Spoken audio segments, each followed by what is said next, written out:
Morning बच्चों, आज के इस वीडियो में हम जो पढ़ने जा रहे हैं वो हम कुछ कम्युनिकेबल डिजीज़ होती है। कम्युनिकेबल डिजीज़ क्या होती है? जो एक पर्सन से दूसरे पर्सन में फैलती है उनको कम्युनिकेबल डिजीज़ कहते हैं। ये हमने पिछली वीडियो में पढ़ लिया था, ठीक है। तो एंड देयर जर्म्स, और वो कम्युनिकेबल डिजीज़ होती है उनके जर्म्स कौन कौन से होते हैं? जैसे वो प्रोटोजोआ से फैलती है, बैक्टीरिया से फैलती है, वायरस से फैलती है या फंजी से फैलती है, ठीक है। तो इस वीडियो में, आज के इस वीडियो में हम पढ़ने में जा रहे हैं कि हमारे पास में कुछ ऐसी कम्युनिकेबल डिजीज़ है, ठीक है। वो एक पर्सन से दूसरे पर्सन में फैलती है, तो उनके जर्म्स कौन कौन से होते हैं, किस जर्म से वो कम्युनिकेट करती है एक पर्सन से दूसरे पर्सन में। तो आज की वीडियो में हम ये पढ़ेंगे, ठीक है। तो हमने पिछली वीडियो में जो लास्ट हमारा टॉपिक था वो हमारे पास में था कि जो विटामिन्स होते हैं, जो मिनरल्स होते हैं, ठीक है, कौन से विटामिन से और कौन से मिनरल्स से कौन सी डिफिशियंसी डिजीज़ होती है, ठीक है, और उसको रोकने के लिए हमें कौन सा फूड कंपोनेंट वो ज़्यादा से ज़्यादा कंज्यूम करना चाहिए,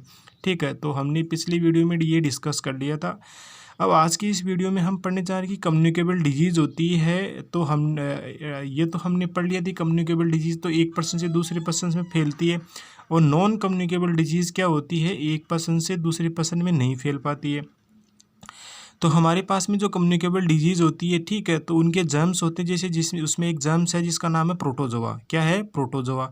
तो ये प्रोटोजोआ क्या है कि एक प्रोटोजोआ है, तो एक प्रकार का ये जर्म्स है, ठीक है। तो ये प्रोटोजोआ से फैलने वाली जो बीमारियां होती है वो कौन कौन सी होती है? एक तो मलेरिया होता है, ठीक है, एक डायसेंट्री यानी पेचिस, ठीक है। ये दो टाइप की डिजीज़ होती है, वो प्रोटोजोआ जर्म्स के माध्यम से कम्युनिकेबल होती है, एक पर्सन से दूसरे पर्सन में जाती है, ठीक है। तो उसको क्या बोलते हैं?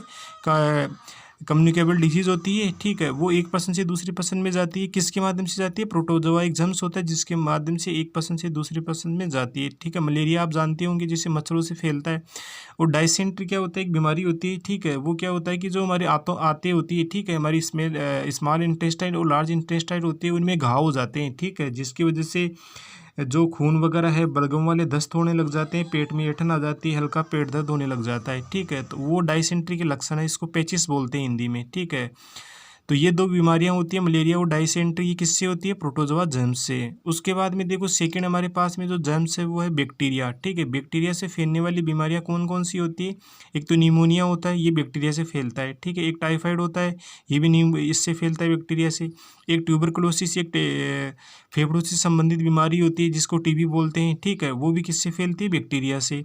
उसके बाद में कोलेरा, एक हैजा एक बीमारी होती है जो अक्सर गर्मियों में होता है, ठीक है। तो वो भी किससे फैलता है? एक बैक्टीरिया होता है जिसकी वजह से एक पर्सन से दूसरे पर्सन में वो कम्युनिकेबल होती है। उसके बाद में डायरिया, ठीक है। डायरिया एक बीमारी होती है जिसमें हमारे जो ह्यूमन बॉडी होती है उसमें वाटर मिनरल्स की कमी हो जाती है, उसको दसने लगने लग जाते हैं, ठीक है। तो मतलब उसके जो बॉडी होती है उसमें पानी की कमी हो जाती है, ठीक है। तो उसको बोलते हैं डायरिया, ठीक है, वाटर मिनरल्स की कमी हो जाती है। तो उसको रोकने के लिए ORS का घोल वगैरह पिलाते हैं, ठीक है। तो ये कुछ ऐसी बीमारियाँ होती है, वो कि कुछ बैक्टीरियाज होते हैं, इनके सर्टेन बैक्टीरियाज होते हैं जिनके माध्यम से एक पर्सन से दूसरे पर्सन में वो फैलती है, ठीक है। अब देखो, हमारे पास में जो बैक्टीरिया से फैलने वाली बीमारियां तो ये होती है, ठीक है। प्रोटोजोआ से फैलने वाली बीमारियां कौन सी होती है? मलेरिया और डायसेंट्री। और बैक्टीरिया से फैलने वाली बीमारियां निमोनिया है, टाइफाइड है, ट्यूबरकुलोसिस है, कोलेरा है और डायरिया। ये कुछ बीमारियां हैं वो बैक्टीरिया से फैलती है।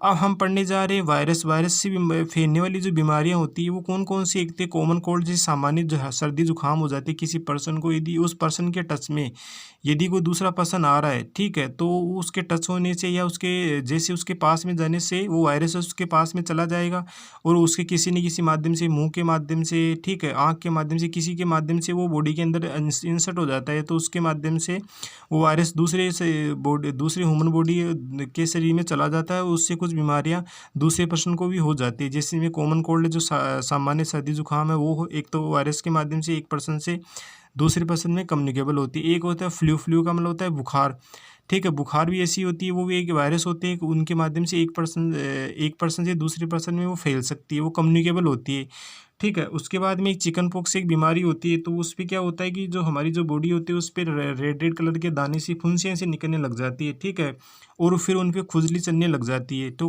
उस बीमारी को हम क्या बोलते हैं? Chicken pox. फिर उसके बाद ये मीजल्स। मीजल्स का मतलब होता है खसरा, ठीक है। खसरा भी एक प्रकार की बीमारी होती है जिसपे भी शरीर पे दाने वगैरह निकलने लग जाते हैं और बुखार आने लग जाता है, ठीक है। तो ये जो कुछ ऐसी बीमारियां होती है वो सर्टेन वायरस की वजह से एक पर्सन से दूसरे पर्सन में कम्युनिकेबल होती है, ठीक है। तो उसके बाद में देखो फंजी से बीमारियां फैलने वाली जो बीमारियां होती है, infection of skin, eyes and hair. कुछ ऐसी बीमारियां होती है जो फंजी के माध्यम से एक पर्सन से दूसरे पर्सन में कम्युनिकेबल होते हैं, जिनमें क्या होता है, जो हमारी स्किन के जो इन्फेक्शन होते हैं, ठीक है, वो हमारी इनकी स्किन में कोई इन्फेक्शन हो गया, जैसे सपोज करो किसी को खुजली वगैरह हो गई, ठीक है, तो वो इन्फेक्शन एक फंगस टाइप का होता है, ठीक है। तो वो सर्टेन फंगस रहते हैं हमारी बॉडी पे, वो यदि किसी दूसरे पर्सन के टच में या किसी के माध्यम से छूने से उस दूसरे के शरीर पे चले जाते हैं और वो स्किन की बीमारी उसके होने लग जाती है। ऐसे आइज़ में, आँखों में जो हमारे पास में किसी प्रकार के संक्रमण हो जाता है, इन्फेक्शन हो जाता है उनमें, तो वो भी दूसरे पर्सन के फैल सकता है। उसमें उसके आगे हेयर यानी बालों में किसी प्रकार का इन्फेक्शन हो रहा है, ठीक है, तो उसके जो टच में जो रहने वाले जो लोग होते हैं उनकी भी इन्फेक्शन हो सकता है। तो ये हमने कुछ कम्युनिकेबल डिजीज़ होती है, उनके जर्म्स होते हैं, जैसे प्रोटोजोआ है, बैक्टीरिया है, वायरस है, फंजी है, ये एक पर्सन से दूसरे पर्सन में कम्युनिकेबल होते हैं। तो हमने पढ़ा था कि प्रोटोजोआ से फैलने वाली बीमारियां कौन सी होती है, मलेरिया और डायसेंट्री, ठीक है। डायसेंट्री का मतलब क्या होता है, पेचिस, आंतों में जो घाव वगैरह हो जाते हैं ना, उनको बोलते हैं डायसेंट्री। उसके बाद में बैक्टीरिया से फैलने वाली बीमारियां कौन सी होती है, तो न्यूमोनिया है, टाइफाइड है, ट्यूबरक्लोसिस है, कोलेरा है और डायरिया। ये बीमारियां किससे फैलती है, बैक्टीरिया से फैलती है। उसके बाद में वायरस से फैलने वाली बीमारियां कौन सी है, कॉमन कोल्ड है, ठीक है, और फ्लू है, चिकन पॉक्स है और मीजल्स है, ठीक है। चिकन पॉक्स बीमारी होती है और मीजल्स, ये दोनों सेम ही होते हैं, ज़्यादा इनमें डिफरेंस नहीं होता, लेकिन चिकन पॉक्स में दाने खुजली निकलने लग जाती है, ठीक है। मीजल्स को क्या बोलते हैं, खसरा, ठीक है। और उसके बाद में देखो फंजी से फैलने वाली बीमारियां कौन सी है, जैसे infection of skin, eyes and hair. जो हमारे तो जो स्किन में इन्फेक्शन हो जाता है, आंखों में इनके इन्फेक्शन हो जाता है और बालों में जो इन्फेक्शन हो जाता है, वो फंगस के माध्यम से होता है और वो यदि कम्युनिकेबल होता है, वो एक पर्सन से दूसरे पर्सन में फैल सकता है। तो इस टेबल को बनाना है आपको और ये डायग्राम को बनाना है, और ये जो जितनी भी जर्म्स है, ठीक है, इनसे जो फैलने वाली जो डिजीज़ है उनको लर्न करना है।